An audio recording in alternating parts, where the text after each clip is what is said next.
heads, conceding equalisers.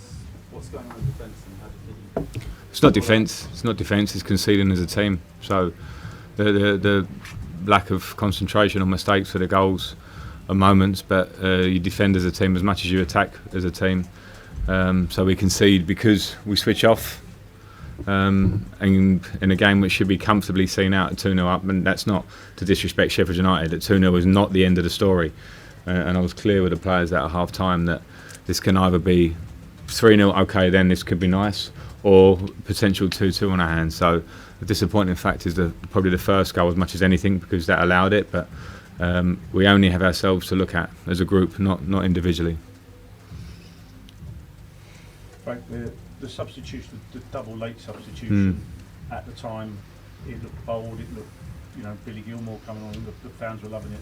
Tomorrow, the statistics, it's going to look, you'll get some sort of blame for that maybe that wasn't the right move to make. It wasn't bold because it was 1-for-1 in both positions. So Covers was on his haunches and was blatantly tired.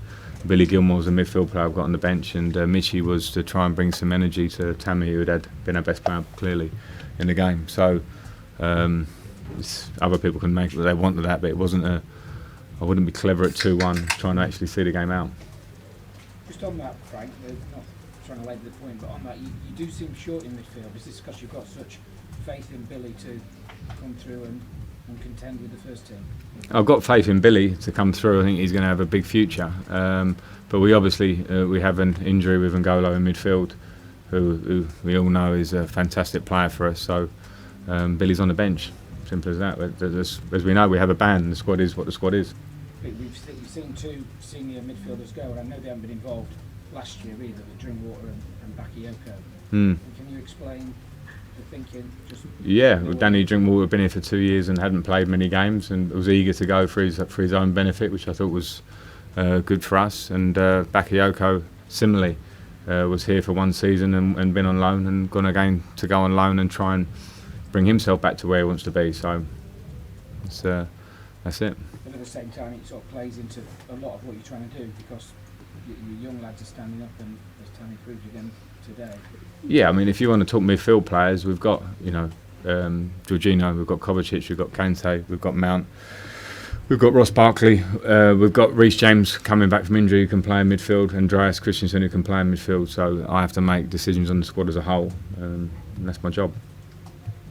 Frank, it's pressing to bring it up again, but once again, the black player who's made a mistake, but on social media there's a load of racist commenting. What's your reaction to that? What do you think needs to be done? It's just ridiculous to see it once again. Yeah, I'm probably going over the ground I went round with Tammy even before.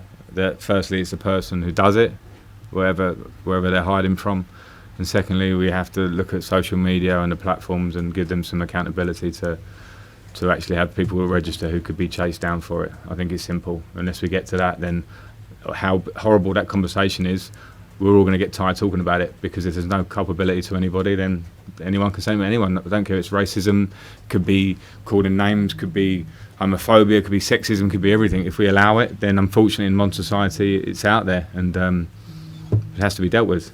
Would you hope that Chelsea maybe can meet up with social media companies? I think we have plans to do that. So everyone knows, in the way I speak and the way the club act consistently, where we want to go with it, and it's particularly not particularly if it's our player, any player. So we're clear about that.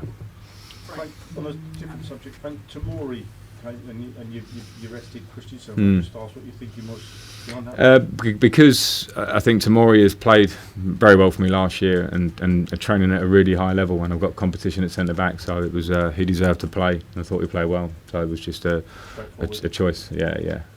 Liam? Are you worried about still searching for the right defensive combination, switching the centre backs around? No, I wouldn't say I'm worried about it. It's I'm trying to work all over the team to get the right combination. Rudiger now is fit after the international break, so it gives me another choice. I said it before. You can isolate goals and talk about centre backs or whoever. It's not. It's team. When we score goals, it's because sometimes of a centre back moving the ball quickly on the opposite side of that. So I'm not relating the centre back issue. I'm confident and trust completely the 4 centre backs that I have. We're just in a moment now where we obviously need to stop conceding so many goals. Frank, Last one, Andy. Your starting 11 was the youngest of any Chelsea starting 11 since the Premier League began. Mm. Do you think that is any sort of contributory factor to, you talk about the lapses in concentration, that sort of thing? Is the team maybe a bit raw, a little bit naive in that respect? No, I don't put that together, and I couldn't care less that we've got the youngest team in Premier League history. It was a real plus last week that it was the youngest in 24 or 5 years, and the fact that it's young today, I don't think it relates. I don't think it relates at all.